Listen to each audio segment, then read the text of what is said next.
સમયની હું તમને વાત કરું જ્યારે રાજા રજવાડાની અંદર તો ત્યારે ઢંઢેરો પીટવામાં આવતો. ઢંઢેરો એટલે રાજા જે કંઈ પણ વાત છે એ કોઈ વ્યક્તિ દ્વારા લોકો સુધી પહોંચાડે. એવું કે ઢોલ લઈને જાય, સાંભળો સાંભળો સાંભળો. અલાર્મ વાગશે એટલે મમ્મી ઘરમાંથી કહેશે, શું કહેશે કે બેટા ટાંકો ભરાઈ ગયો. એવું જ છે ને?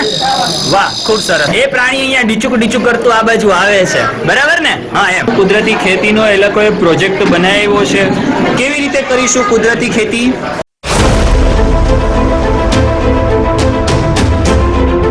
સોલાર એગ્રીગેશન વિશે. Okay, good. સૂર્યની ઉર્જા દ્વારા છે ને આપણે જે બેટરીનો પાવર એકત્રીકરણ કરી શકીએ, જેથી આપણે ઘર વપરાશ. ઓકે, એટલે કે ભાઈ જો આ જે પ્રોજેક્ટ છે એ પ્રોજેક્ટ સોલાર દ્વારા ચાલશે.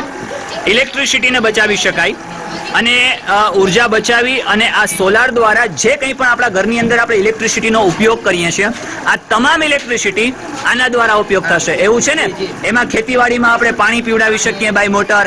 ત્યાર પછી આપણા ઘરની વીજળી છે એ આપણે ઉત્પન્ન કરી શકીએ, બરાબર? અને જે સચવાય છે વીજળી એ આપણે પાવર હાઉસને ફરી પાછા આપી શકીએ. એવું જ છે ને? વાહ, ખૂબ સરસ. ચલો, આવી રીતે કંઈક બાળકોએ આ પ્રકારનો પ્રોજેક્ટ બનાવ્યો છે. નેક્સ્ટ પ્રોજેક્ટની આપણે વાત કરીએ. કઈ શાળા છે તમારી? ડોક્ટર રશ્મિકાંત દીપચંદ ગાર્ડી હાઈસ્કૂલ દિવાસાના બાળકો છે આપણી સાથે અત્યારે. શું છે બાળકો પ્રોજેક્ટમાં? જે ફેક્ટરી દ્વારા પ્રદૂષણ થાય તેને અટકાવવા માટેના પ્રયોગ. ફેક્ટરી દ્વારા જે પ્રદૂષણ થાય છે, વાયુનું કે કચરાનું? વાયુના પ્રદૂષણને. Okay, done. સમજાવો. આપણે વાયુના પ્રદૂષણ જાણે કે કાર્બન ડાયોક્સાઇડ નીકળે અને આપણે તેનું રીયુઝ કરી કાર્બન ડાયોક્સાઇડનું રીયુઝ કરી અને ફરી પાછું આપણે એને શુદ્ધ હવામાં પરિવર્તન કરી શકીએ ને?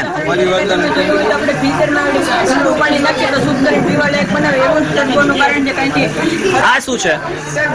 ટર્બો છે. આ શું છે? ફેક્ટરી છે. ફેક્ટરીમાંથી વાયુ બહાર આવ્યો એ ક્યાં જશે? ટર્બોમાં. ટર્બો શોષી લેશે. શોષી લીધા બાદ શું કરશે? શુદ્ધ કરીને ફરી પાછું બહારની બાજુ ફેંકશે, બરાબર? એટલે આપણને શુદ્ધ હવા, ચોખ્ખી હવા આપણને મળશે. એવું જ છે ને? ઓકે, ખૂબ સરસ. જે કાર્બન ડાયોક્સાઇડ વધારે પ્રકારનું નીકળ્યું હોય બહાર, એ વૃક્ષો શોષી લે. શ્વાસોશ્વાસમાં વૃક્ષો છે એ કાર્બન ડાયોક્સાઇડ લે છે અને ઓક્સિજન બહાર નીકાળે છે. ઓકે, એટલે ઓક્સિજનની ઘટ છે એને પણ આપણે જાળવી શકીશું. આવું છે ને? વાહ, ખૂબ સરસ. ચાલો, નેક્સ્ટ આપણે વાત કરીએ MMEW હાઈસ્કૂલ માંગરોળ અને કૃતિનું નામ છે આપત્તિ વખતે સૂચન આપતું યંત્ર. કેવી રીતે સૂચન આપે છે આપત્તિ વખતે? આપણે આપત્તિ કે ગમે એ આપત્તિ આવી હોય ત્યારે આપણે લોકોને સૂચન કરવા માટે આનો જુદો ધડાકો કરીએ, બધીને અવાજ સાયરન તરીકે અવાજ. ઓકે, ચાલો મિત્રો, આના ઉપરથી મને એક વાત યાદ આવી. અગાઉના સમયની હું તમને વાત કરું જ્યારે રાજા રજવાડાની અંદર તો ત્યારે ઢંઢેરો પીટવામાં આવતો. ઢંઢેરો એટલે રાજા જે કંઈ પણ વાત છે એ કોઈ વ્યક્તિ દ્વારા લોકો સુધી પહોંચાડે. એવું કે ઢોલ લઈને જાય, સાંભળો સાંભળો સાંભળો. આવું કંઈક તમે સાંભળ્યું હશે. અને આપણે નાટક કરતા હોઈએ શાળાની અંદર ત્યારે પણ આવા કોઈ આપણે પાત્ર ભજવતા હોય ત્યારે આવું હોય. પરંતુ ઘણી જગ્યાએ અત્યારે આધુનિક યુગની અંદર વિશલનો ઉપયોગ થાય છે. પણ જ્યાં નાના કસ્બા છે, નાના ગામ છે, ત્યાં ક્યાંક ને ક્યાંક વિશલનો ઉપયોગ નથી થઈ શકતો, સાયરનનો ઉપયોગ નથી થઈ શકતો. જેથી કરીને MMEW હાઈસ્કૂલના જે બાળકો છે એ બાળકોએ જે બનાવ્યું છે એ આ કંઈક સૂચન કરતું યંત્ર બનાવ્યું છે કે જેની અંદર સૌથી મોટો ધડાકો થાય અને લોકોને ખબર પડે કે કંઈક અહીંયા બનવાનું છે, બરાબર ને? ઓકે, શું કેવી રીતે ધડાકો કરો છો? અહીંયા બહાર કરવો છે તો આપણે બહાર ધડાકો નથી કરવો, કેમ કે એક ધડાકો ઓલરેડી અમે જોઈ આવ્યા છે. અને બીજું એ કે યુદ્ધ થાય ને ત્યારે બ્યુગલ ફૂંકવામાં આવે, એટલે એ પણ એક પ્રકારનું સાયરન જ છે. ચાલો, ખૂબ સરસ. વાહ બેટા. ચાલો, નેક્સ્ટ શાળાની વાત કરું. LT Shri PD Shah and LP Shah high school Divrana. શું છે બેટા પ્રોજેક્ટમાં? આ ગાણિતિક પ્રોજેક્ટ છે કે આની અંદર સ્પેસ એલિવેટર હે તો થોડા સ્પેસ એલિવેટર. ઓકે, કેવી રીતે કામ કરે છે? અંતરિક્ષની લિફ્ટ કે જે હે ને આ અહીંયાથી પૃથ્વીથી અહીંયા એક લઘુગ્રહ છે કે જે આપણે એક કેબલ બાંધીશું. ઓકે, કે એની વચ્ચે એક લિફ્ટ. એક મિનિટ. પૃથ્વીથી લઘુગ્રહની વચ્ચે આપણે એક કેબલ બાંધીશું. ઓકે, તો પૃથ્વીથી લઘુગ્રહનું અંતર કેવડું મોટું હોય છે?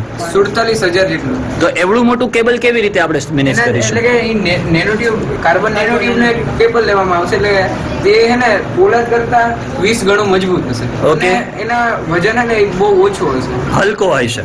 ઓકે, ઓકે 20 ગણું મજબૂત. નેક્સ્ટ એનાથી શું થશે? એનાથી ને આપણે 17 કલાક એટલે કે પ્રતિ કલાક હે ને 2000 કિલોમીટરની ઝડપે ઉપર ચડે. 2000 કિલોમીટરની ઉપર ચડશે. હા, ઓકે, પ્રતિ કલાકની ઝડપ. પ્રતિ કલાક. હા. ઓકે, 17-18 કલાકમાં તે આપણે અંતરિક્ષમાં પહોંચાડી. કેવી રીતે ચડશે બતાવો જોઈએ. આ અહીંયાથી આ કોપર આપણે બાંધ્યો છે, બરાબર? આ કેબલ આપણે બાંધ્યો છે. આ કેબલ આપણે ત્યાં સામે માની લો કે ગ્રહ છે. હા. આ ગ્રહ લઘુ ગ્રહ સુધી આપણે પહોંચાડી દીધો, બરાબર? હવે અહીંયાથી આ જે છે એ જાય છે. તો અત્યારે જે સ્પેસ મોકલવામાં આવે છે, ચંદ્રયાન કે જે કંઈ પણ મોકલવામાં આવે છે, એની સમકક્ષમાં આનાથી શું ફાયદો થશે? આનાથી આપણે ઓછી એટલે જે આપણે ટાઈમનો બચત થશે અને આના દ્વારા ખર્ચો પણ ઓછો આવશે. Okay. જ્યારે અત્યારે પ્રતિ કિલોગ્રામે આપણે અંતરિક્ષમાં મોકલવાનો ખર્ચ $22,000 જેટલો આવે છે. Okay. જ્યારે આ સ્પેસ એલિવેટરમાં આપણે જશું ને તો એના દ્વારા પ્રવાસ કરજો પ્રતિ કિલોગ્રામે. તો સૌથી પહેલા આ કેબલને લઘુ ગ્રહ સુધી પહોંચાડવો પડશે ને. હા, એના દ્વારા લઘુ ગ્રહ સાથે કનેક્ટ કેવી રીતે કરીશું? રોકેટ દ્વારા. By rocket. હા, Okay. રોકેટ દ્વારા કરવામાં આવે. આના દ્વારા હે ને પ્રતિ કિલોગ્રામ આપણે $1.50 જ આપણે પહોંચી શકાય પ્રતિ કિલોગ્રામ. ઓકે, એટલે સમકક્ષ જે ચંદ્રયાન મોકલવાનો જે ખર્ચો છે એના સમકક્ષમાં આનો જે ખર્ચ છે એ ઓછો આવશે. હા. સમયનો પણ બચાવ થશે, અને જે ઇન્કમ છે એટલે કે આ પૈસાની પણ બચત થશે. પૈસાની બચત થશે. હા. અને જે કંઈ પણ ખોટા પ્રકારે એક પ્રકારે એવડો મોટો ખર્ચ થતો હોય તો ખોટા પ્રકારે એને ખર્ચ કહી શકાય. તો આનાથી બને એવું કે સામાન્ય રીતે જે એવડો મોટો ખર્ચ થાય છે એ દેશની અલગ જગ્યાએ સુખાકારી સમૃદ્ધિની અંદર ઉપયોગ કરવામાં આવે. જે કંઈ પણ દેશની જે આર્થિક અર્થતંત્ર છે એને સદ્ધર બનાવવા માટે, જીડીપી લેવલ માટે ઉપયોગ કરવામાં આવે. તો એના માટે કરીને આ વસ્તુ જ્યારે ઉપયોગ થાય એટલે કે આને શું કહેવાય? Space elevator. Space elevator. એટલે આ જે સ્પેસ એલિવેટરનો ઉપયોગ કરવામાં આવે જેથી કરીને આ બધા પ્રકારના ફાયદાઓ આપણે લઈ શકીએ. મેન ખરેખર પ્રોજેક્ટ એ જ છે ને. હા. ઓકે, વાહ, ખૂબ સરસ. ચાલો, મળીને આનંદ થયો. આ પ્રોજેક્ટ કંઈક મને થોડોક યુનિક લાગ્યો એટલે 2-3 મિનિટ તમારી સામે વધારે. ચાલો મિત્રો, નેક્સ્ટ વિભાગ 3 કુદરતી ખેતી. ચલો, આપણે છે SS એજ્યુકેશનલ એકેડમી ને આ જે બહેનો છે, શું બહેનો, શું છે કૃતિનું નામ? હાઇડ્રોપોનિક્સ. એની ખેતી કેવી રીતે થાય? આ ખેતી જોસ્તી બોલજો જરા. ટાંકામાં પાણી ભરેલું છે. આ પાણી નળી સ્વરૂપે દરેક જગ્યાએ જાય છે. દરેક જગ્યાએ નળી ગોઠવેલી છે. આ નળી દ્વારા જે જમીનની અંદર ખેતી કરવામાં આવે છે એની જગ્યાએ પાઇપની અંદર ખેતી કરવામાં આવે ને. આ પાઇપની અંદર જે ખેતી થાય જેથી કરીને શું થાય? જેથી કરીને હાઇડ્રોપોનિક્સ ખેતી આપણે કોઈ પણ ખેડૂતને કોઈ પણ મુશ્કેલીઓ હોય હા. કે જમીન ના હોય, માટી ના હોય કોઈ જગ્યાએ. ઓકે, જમીન ન હોય, માટી ન હોય, માત્ર પાણી હોય. તો જમીન ન હોય, માટી ન હોય, માત્ર પાણી હોય તો પાણીની જગ્યાએ આ ખેતી વધુ અનુકૂળ નીવડે છે. એવો પ્રોજેક્ટ છે ને. ઓકે, વાહ, ખૂબ સરસ. ચાલો, નેક્સ્ટ આપણે વાત કરીએ MMEW હાઈસ્કૂલ માંગરોળ. કૃતિનું નામ છે ટેરેસ ગાર્ડન. ઇટ મીન્સ અગાસી ઉપર ગાર્ડન કેવી રીતે કરવું. બહેનો સમજાવો શું છે? અમે આજે જે કૃતિ તૈયાર કરી છે તેનું નામ છે vertical farming. Vertical farming. Farming. Okay, અમે આ જે કૃતિ તૈયાર કરી છે વર્ટિકલ ફાર્મિંગ, તેના અંદર અમે એક ખેતરના ઉપર લાકડાના યુઝ કરી અને એના અંદર માટી લાગીને બીજું ખેતર બનાવ્યું છે જેથી કરીને આપણે ઉપયોગી જગ્યાનો વધુ. Okay, wait. સૌથી પહેલા તો જે ટેરેસ છે આ પણ ટેરેસ જ માનીશું ને આપણે આને. આ જમીનનો ભાગ નથી ને, આ પણ ટેરેસ જ રાખ્યું છે ને. ઓકે મિત્રો, માની લો કે સામાન્ય રીતે ઘણી જગ્યાએ આપણે એવું બનતું હોય છે કે ગાર્ડનિંગનો શોખ હોય પરંતુ આપણી પાસે જગ્યા ન હોય. તો બનતું શું હોય? તમે મેગા સ્ટાર્સના જે કોઈ પણ ફિલ્મ સ્ટાર્સ છે અથવા તો જે કોઈ ઉદ્યોગપતિઓ છે અથવા જે શોખીન લોકો છે એ લોકો એના ટેરેસ ઉપર એક ગાર્ડન તૈયાર કરતા હોય છે. ઘણાને શોખ હોય ભાઈ ફૂલ ઝાડનો, રાખતા હોય છે કુંડા સ્વરૂપે. પરંતુ ઘણી જગ્યાએ એવું બને છે કે જ્યાં ખરેખર કોઈને ખેતીનો શોખ છે, ખેતી કરવી છે પરંતુ એની પાસે જમીન નથી, તો ટેરેસ એટલે કે અગાશી ઉપર ખેતી કરી શકે. પરંતુ એ ખેતી કરવા માટે કેટલો ભય છે, એ ખેતી કેવી રીતે થઈ શકે એ આપણે આ પ્રોજેક્ટ દ્વારા સમજીએ. તો અહીંયા આ ટેરેસ આપેલું છે. આ ટેરેસ ઉપર પહેલા તો માટી રાખેલી છે. ઓકે, તો હવે જે માટી રાખેલી છે એ માટીની નીચે તો સ્લેબ છે. માટીનો સતત પાણીનો પ્રવાહ ત્યાં પડશે તો બનશે એવું કે એક કહોવાટ થશે, સડી જશે, સીલિંગો પડશે. સૌથી પહેલા લાકડું વાપરું છે. ઓકે, ને હા. નીચલા ભાગને પ્રકાશ ન મળે તે અહીંયા કાચ ફિટ કર્યા છે કે કાચ પર પ્રકાશ પડે અને ઉપર એક કાચ છે ત્યાંથી પ્રકાશનું પરાવર્તન થાય ને જે નીચલી ખેતી છે આપણી તેને પણ પ્રકાશ મળતો રહે. ઓકે. એટલે જે પ્રકાશ આવશ્યક જોઈએ એ પણ મળી જાય, પાણી પણ મળી જાય, ટેરેસની જાળવણી પણ થઈ જાય અને ટેરેસની ઉપર ખેતી પણ થઈ જાય. ઓકે, એવો જ પ્રોજેક્ટ છે ને? ટેરેસ એટલે આપણા પાસે જો જમીન હોય ને તેના ઉપર કરીને આપણે 2 વીઘા જમીન કરી શકીએ. ઓકે. ટેરેસ પર પણ કરી શકીએ અને 500 સ્ક્વેર ફીટ નીચે છે, 500 સ્ક્વેર ફીટ ઊંચે ઉપર છે, બંને સાથે મળી ઉપર નીચે ખેતી કરો એટલે 1000 સ્ક્વેર ફીટની આસપાસ તમે ખેતી કરી શકો. એના માટે આવો પ્રોજેક્ટ છે ને. ઓકે, વાહ, ખૂબ સરસ. હો, ચાલો નેક્સ્ટ આપણે વાત કરીએ. કઈ શાળા છે બેટા? ઓકે, ડોક્ટર આરડી ગાર્ડી હાઈસ્કૂલના બહેનો છે. શું બહેનો, શું પ્રોજેક્ટ છે? નેચરલ ફાર્મિંગ, કુદરતી ખેતી. ઓકે, ચાલો કેવી રીતે થાય કુદરતી ખેતી? ઓકે, આ શું છે? વર્મિંગ કમ્પોસ્ટ છે. ઇટ મીન્સ અળસિયાનું ખાતર. અળસિયાનું ખાતર ને? ઓકે, ચાલો અહીંયા અળસિયાનું ખાતર છે. તો અત્યારના સમયમાં જે રાસાયણિક ખાતરનો વધારે પડતો ઉપયોગ થાય છે એ ઉપયોગ ઘટાડી અને સેન્દ્રિય ખાતરનો શક્ય બને એટલો વધારે ને વધારે ઉપયોગ થાય. એ જ ને. નેક્સ્ટ પ્રોજેક્ટની વાત કરું તો નેક્સ્ટ શાળા છે આપણી પાસે એનબી શેખ સેકન્ડરી સ્કૂલ. શું છે બેનો પ્રોજેક્ટ? કુદરતી ખેતી. કેવી રીતે કરીશું કુદરતી ખેતી? સમજાવો, જોશથી બોલજો. જ્યારે આપણે કોઈ પાક ઉગાવ્યો હોય હા. ત્યારે કોઈ પ્રાણી છે આપણા તૈયાર પાકનું નુકસાન કરે એવું આપણને ન ગમે તે માટે આ લગાવવામાં આવ્યું છે. ઓકે, એટલે કૃતિનું નામ શું છે? સલામતી ખેતી છે ને કૃતિનું નામ. Okay, good.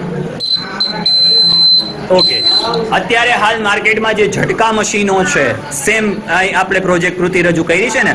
જો અહીંયા મસ્ત ખેતી કરી છે, આજુબાજુમાં બધામાં તાર બાંધ્યા છે, ચારે બાજુ માની લો કે કોઈ પ્રાણી છે, એ પ્રાણી અહીંયા ડીચુક ડીચુક કરતું આ બાજુ આવે છે, બરાબર ને? હા, એમ તો અહીંયા અડે છે તો બનશે એવું કે એ ઓકે અવાજ કરશે, સાયરન કરશે, જેથી કરીને ખેડૂતને ખબર પડશે અથવા તો જે પ્રાણી નુકસાન કરવા આવ્યું છે એ ભાગી જશે, બરાબર ને?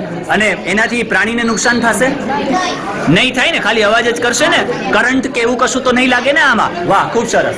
ચાલો નેક્સ્ટ આપણે વાત કરીએ. કઈ શાળા છે બેટા તમારી? શ્રી વીર ભગતસિંહ વિદ્યાલય માનખેત્રાના બાળકો છે આપણી પાસે. શું છે બાળકો? કૃતિનું નામ? પાક સંરક્ષણ માટેના ઉપાયો. વાહ, ખૂબ સરસ. અહીંયા પાક સંરક્ષણ એટલે કે એની જાળવણી ને કેવી રીતે આપણે એનો ઉપાય કરીશું?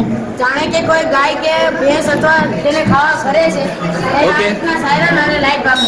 ઓકે ઓકે ઓકે, એટલે કે જે કંઈ પણ આપણે પાક ઉગાવ્યો છે, ખેતી કરી છે, એ ખેતીને નુકસાન ન થાય, કોઈ પ્રાણી દ્વારા કોઈ પ્રકારની નુકસાની ન થાય એના માટે કરી અને આપણે આ તારની વાડ કરી છે, બરાબર ને? પ્રાણી જેવું અહીંયા ટચ થશે એટલે સાયરન વાગશે, સાયરન વાગશે એટલે પ્રાણી સેડા મૂકી જાય, હે ને? વાહ, ખૂબ સરસ. સેમ પ્રોજેક્ટ અહીંયા આ પ્રોજેક્ટ આપેલો છે અને ઇલેક્ટ્રિસિટી બી આપણે સોલાર ઉપરથી લઈ શકશું. Okay, done done done done. ચાલો નેક્સ્ટ છે નેચરલ એજ્યુકેશન એકેડમી. શું છે બેટા પ્રોજેક્ટમાં? આપણે જાણીએ છીએ કે ભારત કૃતિનું નામ શું છે? કૃતિનું નામ છે આપણે સ્માર્ટ એગ્રીકલ્ચર. ઓકે, કૃતિનું નામ છે smart agriculture farming. Smart agriculture farming ની અંદર આ મસ્ત મજાની એ લોકોએ કૃતિ રજૂ કરી છે. સ્માર્ટ એગ્રીકલ્ચર કરવાનું કઈ રીતે કરવાનું? જો આપણે જોતા હોય કે ભારતમાં કઈ એવા વિસ્તારો છે પાણી, એટલે પાણી દ્વારા ઓછા ખર્ચે વધુ સારી ખેતી કરી શકીએ ને. આપણે એક આ છે, આપણે આ મોડેલ બનાવેલું છે. ઓકે. જેને કહેવાય રેન વોટર હાર્વેસ્ટિંગ, એટલે કે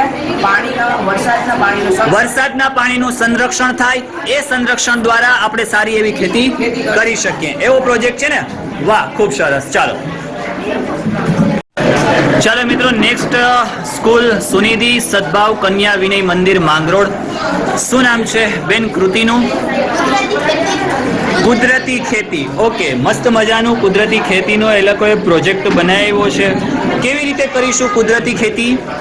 કુદરતી ખેતર છે. આપણે પહેલા તો આપણે ભૂમિને તૈયાર કરવી પડે છે. પેઢીને ભૂમિને તૈયાર કરવામાં આવે છે, પછી તેની વાવણી કરવામાં આવે છે, તેમાં ઘણા પાક વાવવામાં આવે છે, તેમાં આપણે રાસાયણિક ખાતરનો ઉપયોગ ક્યાં કરવામાં ચાલુ આપણે જે રાસાયણિક ખાતરનો ઉપયોગ કરીએ છીએ એની જગ્યાએ સેન્દ્રિય ખાતરનો ઉપયોગ કરવાનો. ઇન શોર્ટ, આપણે જે આ સલ્ફર છે, ફોસ્ફેટ છે, યુરિયા છે, બરાબર, આવા પ્રકારના જે રાસાયણિક ખાતરો નાખીએ છીએ એની જગ્યાએ કુદરતી ખેતી, ઇટ મીન્સ કે સેન્દ્રિય ખાતરોનો આપણે ઉપયોગ કરવાનો અને એ ખાતર થકી આપણે ખેતી કરવાની. મેઇન પ્રોજેક્ટનો હેતુ એ છે ને આપણો. ઓકે, વાહ, ખૂબ સરસ. ચાલો, બાળકોએ આ પ્રકારની મસ્ત પશુપાલન ઓર્ગેનાઇઝેશન સ્ટોલ પુઠ્ઠામાંથી બનાવેલું છે. બધા બાળકોએ બહુ સારી એવી મહેનત પણ કરી છે. અહીંયા ખાતર ઉદ્યોગ છે કે જે કંઈ પણ પ્રકારે વેસ્ટેજ વસ્તુઓ છે એ વેસ્ટેજ વસ્તુઓનો આપણે સારી રીતે ઉપયોગ કરી અને એને રિકમ્પોસ્ટ કરી શકીએ. અવશ્યના ખાતરનો આપણે સારામાં સારો ઉપયોગ કરી શકીએ અને શક્ય બને તેટલી વધુ ને વધુ સારી આપણે ખેતી કરી શકીએ. એવું જ છે ને? વાહ, ખૂબ સરસ. ચાલો મિત્રો, નેક્સ્ટ સ્કૂલ એટલે કે MMEW હાઈસ્કૂલ માંગરોળ ગાણિતિક નમૂનાઓ છે. કૃતિનું નામ છે સ્વરચિત JCB. ઓકે, શું સ્વરચિત JCB કેવી રીતે છે? JCB કેવી રીતે કામ કરે છે ભાઈ? JCB એ પાણીના પ્રેશર દ્વારા પાણીના પ્રેશર દ્વારા અત્યારે જે ડીઝલથી કામ કરે છે, જે હાઇડ્રોલિક પ્રેસ દ્વારા, એની જગ્યાએ પાણીથી કામ કરશે. ઓકે, આ પૂરું પુઠ્ઠાઓનો બનેલું છે. ઓકે, આના કાર્ય આપણે બનાવી શકાય ને? વાહ, ખૂબ સરસ હો બેટા. ચાલો મિત્રો, નેક્સ્ટ શાળા છે MGVM માધ્યમિક શાળા નાંદરખી. કૃતિનું નામ છે પાણીના ટાંકાનો ઓટોમેટિક અલાર્મ સિસ્ટમ. કેવી રીતે ઓટોમેટિક અલાર્મ થશે આનું? આપણે જાણીએ કે વાવ છે અહીંયા, હા, મોટર ચાલુ કરીએ આપણે, ઓકે, પાણી ભરાઈ જાય ઓકે, તો અર્થિંગ ભેગી પાણીમાં થઈ જાય ને, ઓકે, એટલે ઓટોમેટિક અલાર્મ સિસ્ટમ વાગે. એટલે એક અર્થિંગ પાવર આપણે પાણીની અંદર રાખેલો છે. હા. માની લો કે કૂવાની અંદર પાણી ભરાયું. હા. ઓકે, હવે આપણને ખબર નથી કે પાણી કેટલું ભરાયું. અગાસી ઉપર ટાંકો રાખ્યો છે, એની પણ આપણને ખબર નથી કે કેટલું પાણી ભરાયું. હવે ભરાઈ જશે એટલે આપમેળે આપણે અહીંયા એક સેન્સર રાખેલું છે. એવું છે, આ સેન્સર સુધી પાણી પહોંચશે 25%, 30%, 80%, 100%, ત્યારે એ અલાર્મ વાગશે. અલાર્મ વાગશે એટલે મમ્મી ઘરમાંથી કહેશે, શું કહેશે કે બેટા ટાંકો ભરાઈ ગયો. એવું જ છે ને? વાહ, ખૂબ સરસ. ચાલો, વગાડ્યું, અલાર્મ વગાડ્યું. નેક્સ્ટ સ્કૂલ છે શ્રી તિરુપતિ હાઈસ્કૂલ માંગરોળ. કૃતિનું નામ છે વર્ગ કુંતલની રચના. કેવી રીતે છે બેનો વર્ગ કુંતલની રચના? જણાવો. એક હાર્ડબોર્ડ છે, તેના પર થર્મોકોલ છે, થર્મોકોલ છે, હા. આ વર્ગકુંતલ ડ્રો કર્યું છે. ઓકે. આપણે આ સ્વિચ દબાવતા તેમાં લાઈટ શરૂ થાય છે. ઓકે. અને એક આકર્ષનારું જે છે, હવે મેથ્સમાં બોરિંગ વિષય ઘણાને લાગતો હોય. ઓકે, એટલે બાળકોને જે બોરિંગ લાગે છે, બાળકોને જે ટફ લાગે છે, માની લો કે રૂટ નીકાળવા હોય, બરાબર, રૂટ નીકાળવા હોય, જેમ કે વર્ગમૂળ નીકાળવા હોય, થીટા ભણવા હોય, cos theta, sine theta, sec theta ભણવા હોય, તો ઘણી વખતે બાળકો કંટાળી જતા હોય. છેલ્લી બેન્ચમાં મારા જેવો હોય ને તો એ તો સૂઈ જ જાય. હું ઘણી વખતે બનતો એવું બેટા કે સર ભણાવે ને મેથ્સમાં તો ઘણી વખતે હું સૂઈ જાઉં. પછી થપ્પડ આવે ને પછી જાય કે અરે આ તો ભલી થઈ ગયું. પણ આ મોડેલથી આપણું જે ભણવાની જે ટ્રીક છે એ સરળ બની જશે, જેથી કરીને ભણવાની મજા આવશે. એવું જ છે ને આપણો પ્રોજેક્ટ? આ વર્ગકુંતલની રચના આ પાયથાગોરસના પ્રમેય પરથી આખી તૈયાર થાય છે. ઓકે, પાયથાગોરસનો પ્રમેય છે કર્ણનો વર્ગ બરાબર 5 ગુણાકાર. ઓકે, ઓકે, એ તો કાટકોણ ત્રિકોણ છે. OB નો વર્ગ બરાબર AB નો વર્ગ પ્લસ OA નો વર્ગ, બરાબર. વાહ, ખૂબ સરસ. એનાથી આખી રચના. મિત્રો, આપણે આવી ગયા છે ગણિત વિભાગમાં. તમે વિડીયો જોશો એટલે તમને એમ લાગશે કે યાર હું આ કયા વિભાગમાં પહોંચી ગયો છું, કેમ કે તમે ગણિત એટલે કંટાળાજનક. પણ કંઈ વાંધો નહીં, બાળકોએ આપણને સરળ ઢબમાં ગણિત શીખવાડવાનો કંઈક પ્રયાસ કર્યો છે, એટલે શીખી લેજો. વિડીયો જોજો એટલે મજા આવશે કે ખરેખર આપણે સરળ રીતે પણ કઈ રીતે શીખી શકીએ. ચાલો, નેક્સ્ટ આપણે વાત કરીએ તો NB Shaikh secondary school Mangrol. કૃતિનું નામ છે સંખ્યા પરિચય. શું છે બેનો? જણાવો. અમારા મોડેલનું નામ તો magic box for basic maths છે. Magic box for basic maths. અચ્છા. આમાં એમ તો માનવી ગણતરી વર્ગ ક્યારે આગળ વધી શકતો જ નથી. માનવીને ગણિત રોજિંદા જીવનમાં ખૂબ ઉપયોગી છે. ઓકે, ઇન શોર્ટ, જે બાળકો ગણિતથી કંટાળે છે, જે બાળકો ગણિત શીખવા માટે કંટાળે છે, બરાબર, જે કંટાળાજનક વિષય છે, એ વિષયને તમારો પ્રયાસ સરળ બનાવવાનો છે, એવું છે ને? વાહ. આ શું છે? સરવાળા બાદબાકી. ઓકે, જેમ કે આ 36 છે એમાં 36. હા, તેમાં આપણે બાદબાકી કરશું. ઓકે. જેમ કે એકને માઈનસ કરશું એટલે 35 આવ્યા. આવશે. જેમ કે આપણીમાં પ્લસ કરશું તો 37 આવ્યા, 10 માઈનસ કરશું, 26 આવ્યા, 10 પ્લસ કરશું, 46 આવ્યા. એવી જ રીતના. Okay, good. એટલે કોઈ પણ ડિજિટ ઉપર, આઈ મીન કોઈ પણ આંકડા ઉપર આ જે તમે બોક્સ બનાવ્યું છે એ બોક્સને રાખી દેશો એટલે સરળતાથી આપણે પ્લસ, માઇનસ, મલ્ટીપ્લાય અને ડિવાઈડ આ ચાર વસ્તુઓ કરી શકીશું. એ જ મેઇન પ્રોજેક્ટ છે ને આપણો. વાહ, ખૂબ સરસ. આમાં ભાગાકાર, ગુણાકાર છે કે નથી એમ? હા, એકી સંખ્યા છે, બેકી સંખ્યા. ઓકે. આ છે એકી સંખ્યા. એકી સંખ્યાના આવા મસ્ત મજાના ચાર્ટ બનાવ્યા છે આ લોકોએ. એક બેકી સંખ્યાનો ચાર્ટ છે, સોરી, એકી સંખ્યા છે, બેકી સંખ્યા છે, અવિભાજ્ય સંખ્યાઓ છે, વિભાજ્ય સંખ્યાઓ ક્યાં?